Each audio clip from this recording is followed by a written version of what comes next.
Alright, yan mga karandom, magandang umaga. At ngayon ay 22 January 2024. So ngayon mga karandom, may ipapasilip ako sa inyo.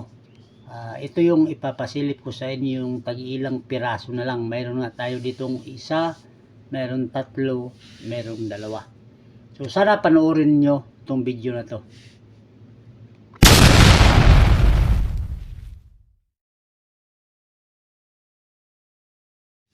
Yun nga mga karandom, nakita nyo na yun. Yung 1 to flower na metal, nag-isa lang po yan.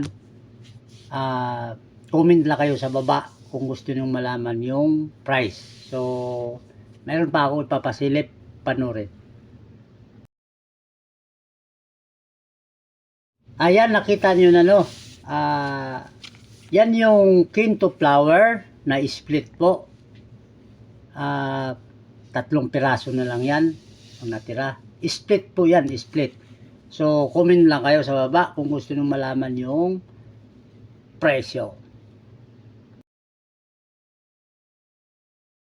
Yan naman yung pangatlo mga karandom.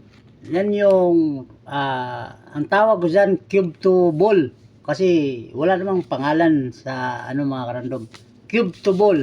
So, ganun din. Kung gusto nyo malaman, comment lang kayo sa baba. Maraming salamat sa pagsilip.